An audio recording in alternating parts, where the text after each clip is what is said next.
Texas Pitmaster said no to Filipino ribs. What this Filipino did next shocked the world. Starts with a moment so unbelievable that people all over the internet could not stop talking about it, because it begins with a simple question inside a famous Texas barbecue restaurant known for massive smokers, slow-cooked brisket, and a long tradition of doing things the Texas way.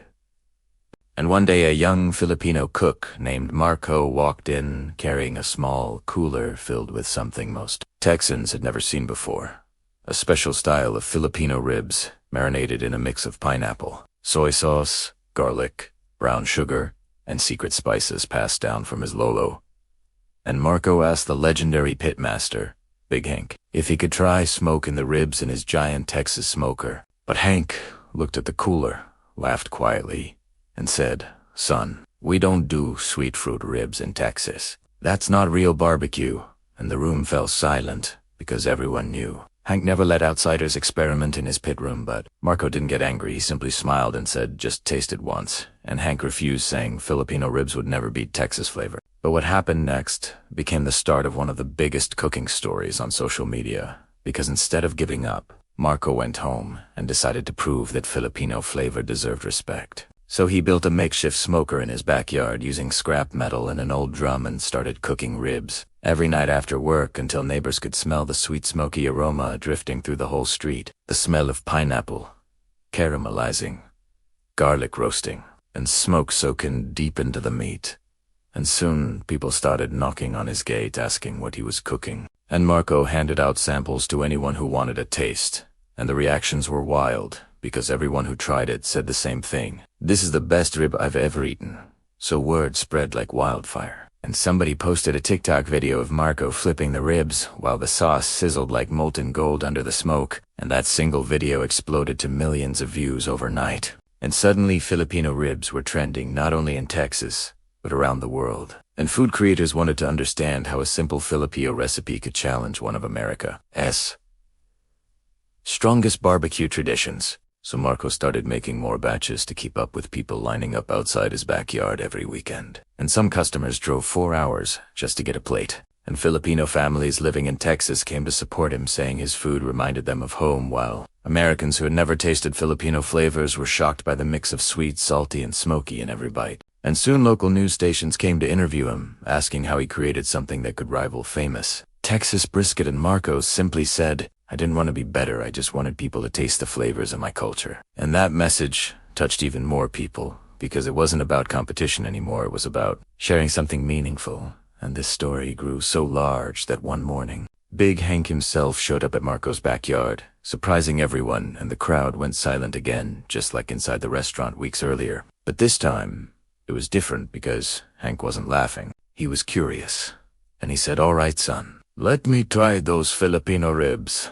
And Marco handed him a piece with shaking hands, not from fear, but from excitement, because this was the moment everyone had been waiting for. And Big Hank took a slow bite, paused, looked at the rib again, then took another bite even slower. And the entire crowd leaned in, because Hank was known for being honest, sometimes even brutally honest, especially when it came to barbecue. And finally Hank said something nobody expected. "This is incredible."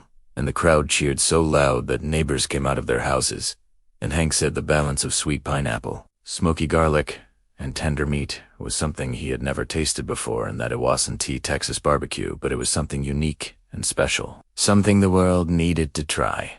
And he told Marco that real barbecue wasn't about following strict rules or traditions. It was about passion, patience, and respecting your own roots.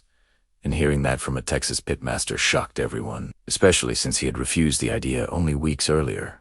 And after that moment, Hank invited Marco to cook Filipino ribs at his restaurant during a weekend special event called Taste of the World, and people lined up for blocks, waiting for hours under the hot sun just to try the ribs that broke tradition and united two cultures. And news outlets around the world covered the story of the Filipino cook who brought something new to the heart of Texas barbecue country. And chefs from different countries reached out asking for collaborations, and Marco was invited. 2 food festivals in New York, Manila, Tokyo, and even Paris. And everywhere he went, people wanted to hear the same story.